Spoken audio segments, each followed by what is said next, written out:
Hello, church family.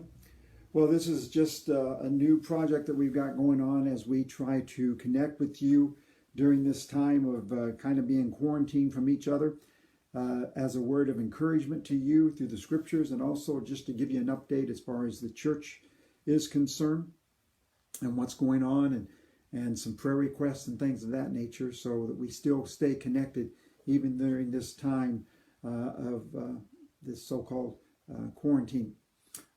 First of all, let me say a word of thanks to Nathan and Lisa and Matt and Chris for all their hard work yesterday so that we could do the live stream. It worked out well. I got a lot of good feedback from it from so many of you. In fact, I think we could have possibly had a record attendance yesterday. But I don't want you to get used to it.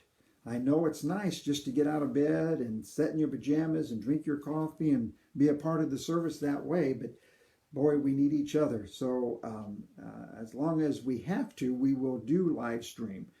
But I personally look forward to the time when we can be back together as a church family in the building, worshiping the Lord together that way. Things are going well for most of us around here and our church family. I would ask that those of you who know Roy, just say a little prayer for him. He hasn't been feeling well here lately. And so just pray for him and Roberta. And I think that's the only major need that we have as far as the church family is concerned, as far as prayer at this time. So we're very thankful for that. Today is March 23rd, Monday. And that being said, we have to wish Chris and Melissa Carter a happy anniversary. And we appreciate those two and their family so much. What a blessing they've been to our church. And what a testimony for the Lord to our community. Also tomorrow will be Steve and Cheryl Meyer's anniversary. Now, I don't think they're on internet. So therefore, you might just give them a call or send them a card and wish them a happy anniversary tomorrow on the 24th. So what we're going to do each day on Monday, Wednesdays, and Fridays is just to give you a verse of encouragement. And we're just going to give you one verse for a week or so that I want you just to concentrate on and think about and meditate upon. And I chose as our first verse that we're going to look at through this week, which most of you, if you know me and if you've ever heard me preach, know that I have turned to this verse on several occasions. It's a verse that has meant a lot to me over the past several years, ever since I was beginning college. I first found this verse, and it meant so much to me. It helped me through my college years, and it's helped me go through many crises and trials that I've gone through in my own personal life. And I want to share it with you this morning, and I want you to concentrate on it, meditate on it this week. And then on Wednesday when we come back, we will expound on it a little bit. And on Friday, we'll expound on it a little bit more. And hopefully by Friday, you have this verse well in hand.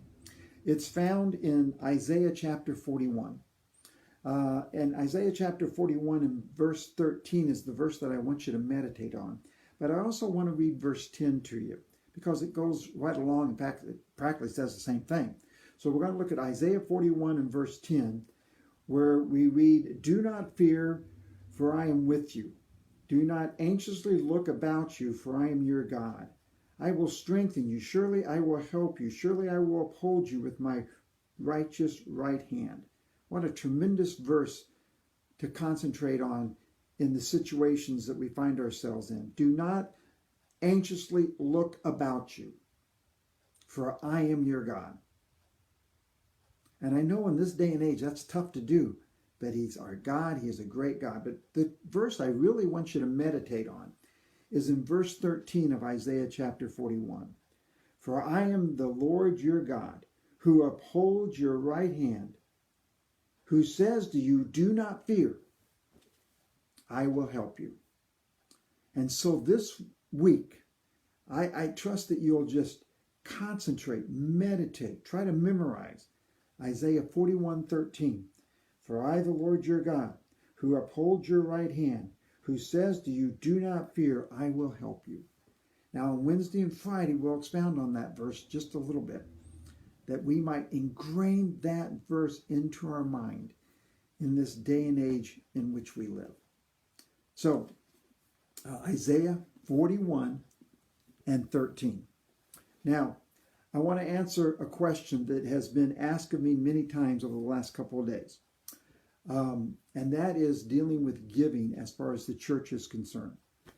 Now, we do not have online giving at the church right now. It might be something we set up, but it has to be somebody who has more knowledge of how to do that than I do. So therefore, now those of you who have online giving, and some of you have done this already, you can, through your bank, tell them that you want a certain amount sent to the church, 5485 State Road 158, and they will send us a check from your online banking. Some of you are already doing that. You can also mail us your tithes and offerings, if you so desire, to 5485 State Road 158 in the mail.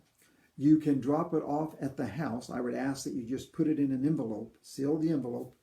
You can drop it off at our house. I will see that the treasurer gets it. And you can do it that way. Or you can just save it up.